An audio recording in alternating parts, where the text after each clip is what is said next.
এইভাবে নাড়তে নাড়তে কিন্তু সব ছোলাগুলো এই দেখো ফেটে গিয়েছে আর ফুলে গিয়েছে, দেখো কত সুন্দর হয়েছে দেখো বন্ধুরা। তো এখন আমি এইগুলো কিন্তু এইভাবে তুলে নেব। তো দেখো সব ছোলাগুলো কিন্তু ভেজে নিয়েছে, কত সুন্দর হয়েছে। এর ভিতর কিন্তু দুই একটা আছে, এই যে এগুলো কিন্তু একটু ফুলেনি, এগুলো হয়তো খারাপ থাকে বা কি এই জন্য কিন্তু ফুলেনি। তো দেখো আর সব ছোলাগুলো কত সুন্দরভাবে কিন্তু ফুলেছে। তো দেখলেই বন্ধুরা কোনো রকম তেল আর বালি ছাড়াই কিন্তু খুব সুন্দরভাবে তোমরা বাড়িতে এই ছোলাগুলো ভেজে নিতে পারবে। আর এটা কিন্তু একটা ডিব্বার ভিতর রেখে দিলে অনেক দিন পর্যন্ত কিন্তু খেতে পারবে বন্ধুরা। কত সুন্দর হয়েছে দেখো। তো অনেকগুলো কিন্তু খোসা ছাড়িয়েছে। আর নমস্কার বন্ধুরা, তোমাদের সবাইকে অনেক অনেক স্বাগত জানাই বন্যা রান্না করে। আজকে আমি তোমাদের সঙ্গে শেয়ার করবো হচ্ছে ছোলা ভাজা। কোনো রকম তেল আবার কোনো রকম বালি ছাড়াই কিন্তু আজকের এই ছোলা ভাজা আমি তোমাদের সঙ্গে শেয়ার করবো। তো প্রথম থেকে শেষ পর্যন্ত ভিডিওটি দেখতে থাকো, আশা করি তোমাদের অনেক অনেক ভালো লাগবে বন্ধুরা কিভাবে আমি এই ছোলা ভাজাটা বানাই। তো যে সকল বন্ধুরা নতুন ফেসবুক থেকে দেখলে অবশ্যই পেজটি ফলো করবে, আর ইউটিউব থেকে দেখলে অবশ্যই চ্যানেলটি সাবস্ক্রাইব করে আমার পাশে থাকবে। তো চলো শুরু করি যে কিভাবে আমি এই বালি এবং তেল ছাড়া আমি ছোলা ভাজাটা বানাই। তার জন্য কিন্তু আমি এখানে 1 কাপ এই যে ছোলা নিয়ে নিয়েছি। তোমরা চাইলে ছোলার পরিমাণটা বাড়িয়ে কমিয়ে নিতে পারবে। তো একটা প্লেটে প্রথমে ঢেলে দেবো। তো আমি একটা প্লেটে কিন্তু এই যে ঢেলে নিয়েছি। এখানে 1 কাপ আমি ছোলা নিয়েছি। এর ভিতর দিয়ে দেবো হচ্ছে এই যে সামান্য পরিমাণ একটু লবণ, আর দিয়ে দেবো হচ্ছে একটু বেকিং সোডা, বেকিং পাউডার। এই যে আমি 1 চামচ জল, বেশি জল দেবে না কিন্তু 1 চামচ জল আমি দিয়ে দেবো। এই যে এবার ছোলার সঙ্গে এই লবণ আর বেকিং পাউডারটা খুব সুন্দর আর জল খুব সুন্দর করে এভাবে মিশিয়ে নেব। এভাবে মেশালে কিন্তু ছোলাটা কিন্তু খুব মুচমুচে হবে আর খেতেও কিন্তু দুর্দান্ত লাগবে বন্ধুরা। এইভাবে এই যে মাখিয়ে নেব আমি খুব সুন্দর করে কিন্তু আমি মাখিয়ে নিয়েছি। এবার এটা রেখে দেবো আমি 10 মিনিটের জন্য, যাতে গাঢ় এই জলটা কিন্তু একটু শুকিয়ে যায়। এটা কিন্তু ফ্যানের নিচে বা রোদে দেওয়ার কোনো দরকার নেই, এভাবে রেখে দিলে কিন্তু শুকিয়ে যাবে। তো 10 মিনিট এভাবে রেখে দেবো। তো দেখো ওই সাইডে কিন্তু ছোলাগুলো আমি রেখে দিয়েছি 10 মিনিটের জন্য। এই সাইডে কিন্তু এই যে গ্যাস ধরিয়ে গ্যাসের উপর কড়াই বসিয়ে দিয়েছি। আজকে বললাম যে কোনো রকম বালি আর তেল ছাড়াই কিন্তু আজকে তোমাদের ছোলা ভেজে আমি দেখাবো। তার জন্য কিন্তু আমি এখানে নিয়েছি লবণ। এই লবণটা দিয়ে কিন্তু আমি আগেও কেক বানিয়েছি, তো সেই লবণটাই কিন্তু রেখে দিয়েছিলাম। এটা দিয়ে কিন্তু আজকে ছোলাটা ভাজবো। তোমরা চাইলে কিন্তু এখানে এমনি খাবার লবণও নিতে পারো যদি নতুন থাকে। তো আমার কাছে যেহেতু এটা আছে আমি এটা দিয়েই করবো। তো এটা কিন্তু কড়াইতে দিয়ে দেবো। প্রথমে কিন্তু লবণটা খুব ভালোভাবে গরম করে নিতে হবে। সবার কাছে কিন্তু সচরাচর বালি থাকে না, এজন্য কিন্তু তোমরা এই লবণ দিয়েও কিন্তু এটা ভেজে নিতে পারো, খুবই সুন্দর হয় বন্ধুরা। তো লবণটা কিন্তু হাইতে আমি খুব ভালোভাবে গরম করে নেব। এই যে লবণটা কিন্তু খুব সুন্দর করে গরম করে নিয়েছি। আর দেখো লবণটা কিন্তু ঝরঝরে হয়ে গেছে, আগে কিরকম একটু দলা দলা ছিল, দেখো ঝরঝরে হয়ে গেছে। খুব ভালোভাবে কিন্তু গরম করে নিয়েছি। এখন একটা হাত দিলে কিন্তু একটা তাপ আসছে। তো এখন যে এই যে ছোলাটা আমি এই যে রেখেছিলাম প্লেটে, সেই ছোলা থেকে কিন্তু অল্প অল্প ছোলা কিন্তু বালির ভিতরে আমি দিয়ে দেবো। তো এখান থেকে এই যে 1 মুঠ ছোলা নেবো, এই যে নিয়ে আমি বালির ভিতর দিয়ে দেবো। আর গ্যাসের ফ্লেমটা কিন্তু মিডিয়ামে রাখতে হবে, রেখে এইভাবে কিন্তু নাড়তে থাকতে হবে।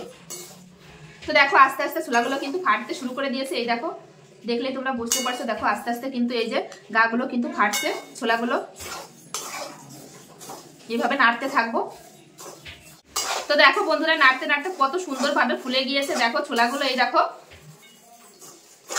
এইভাবে এরকম ভাবেই কিন্তু আমি ভেজে নেবো। এবার তুলে নেবো, কিন্তু এর থেকে বেশি ভাজা হয়ে গেলে কিন্তু তেতো হয়ে যাবে।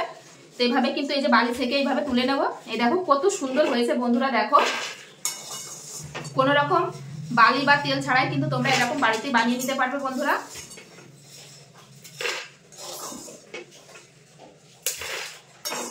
আমি সব তুলে নেব।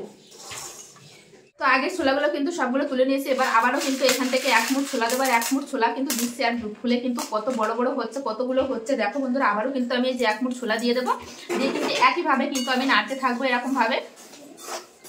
তো দেখো এইগুলোও কিন্তু এই যে ফাটতে শুরু করে দিয়েছে। এই দেখো এভাবে আস্তে আস্তে কিন্তু নাড়তে থাকতে হবে। নাড়তে নাড়তে কিন্তু সবগুলো এভাবেই ফুলে যাবে। দেখো এভাবে কিন্তু নাড়তে থাকবো আমি অনবরত। আর এই দেখো ফাটছে, এই দেখো এই যে ফাটা শুরু করে দিয়েছে এইভাবেই কিন্তু। এই দেখো তো দেখো এই দেখো আস্তে আস্তে কিন্তু এই যে ফুটে ফুটে কিন্তু কত বড় বড় হয়ে যাচ্ছে। এভাবে কিন্তু অনবরত নাড়তে হবে। আর গ্যাসের ফ্লেমটা কিন্তু মিডিয়ামে রাখতে হবে, একদম হাইতে দিলে কিন্তু পুড়ে যাবে। দেখো এইভাবে। তো দেখো কত সুন্দর কিন্তু এই যে হচ্ছে। তো এইভাবে আমি নাড়তে থাকবো। এভাবে নাড়তে নাড়তে কিন্তু সব ছোলাগুলো এই দেখো ফেটে গিয়েছে আর ফুলে গিয়েছে। দেখো কত সুন্দর হয়েছে দেখো বন্ধুরা। তো এখন আমি এইগুলো কিন্তু এইভাবে তুলে নেব। তো 2-1টা কিন্তু ছোলা কিন্তু এই দেখো ওইগুলো ফোলেনি, কারণ সব ছোলাগুলো কিন্তু ফোলে না, 2-1টা খারাপ থাকে, সেগুলো কিন্তু আর ফোলেনি। তো এইভাবে কিন্তু সব ছোলাগুলো আমি ভেজে নেব। এবার তুলে নেব, তুলে বাকি যে ছোলাগুলো আছে একইভাবে ভেজে নেব।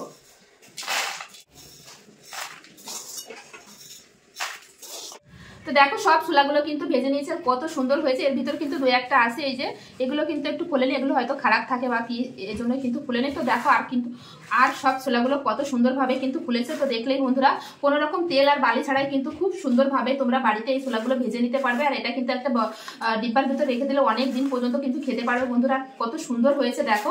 তো অনেকগুলো কিন্তু খোসা ছাড়িয়েছে, আর এগুলো খোসা ছাড়াই নিয়ে যে এগুলো কিন্তু আমি পরে ছাড়িয়ে রেখে দেবো। তো আজকের এই রেসিপি ছোলা ভাজা কেমন লাগলো বন্ধুরা অবশ্যই কমেন্টে জানাবে। ভালো লাগলো অবশ্যই লাইক কমেন্ট শেয়ার করবে, শেয়ার করে কিন্তু নতুন বন্ধুদের দেখার সুযোগ করে দেবে। দেখো কত সুন্দর হয়েছে, কেউ বলবে না যে এটা বাড়িতে বানানো হয়েছে, একদম কিন্তু দোকানের মতন হয়েছে। গরম আছে বন্ধুরা, তো এরকম গরম গরম কিন্তু ছোলা ভাজা খেতে খুবই ভালো লাগে বন্ধুরা। এই দেখো আমরা ট্রেনে বাসে গেলে কিন্তু তখন আমরা কিনে খাই, তো এখন থেকে কিন্তু বাড়িতেই তোমরা এটা বানিয়ে খেতে পারবে। দেখো কত সুন্দর হয়েছে বন্ধুরা, একদম দোকানের থেকে কোনো অংশে কিন্তু কম হয়নি। তো চলো বন্ধুরা আজকের মতো ভিডিওটি এখানেই শেষ করছি। আর এটা কিন্তু তোমরা 5 মিনিটে বানিয়ে নিতে পারবে। 5 মিনিট যদি হাতে সময় থাকে বন্ধুরা, তাহলে কিন্তু তোমরা এই ছোলা ভাজাটা কোনো রকম তেল আর কোনো রকম বালি ছাড়াই কিন্তু তোমরা বানিয়ে নিতে পারবে। তো চলো বন্ধুরা আজকের মতো ভিডিওটি এখানে শেষ করছি। সবাই ভালো থাকবে, সুস্থ থাকবে। আর কেমন লাগলো কিন্তু এই রেসিপিটা কমেন্ট করতে কিন্তু ভুলবে না। দেখো কত সুন্দর হয়েছে।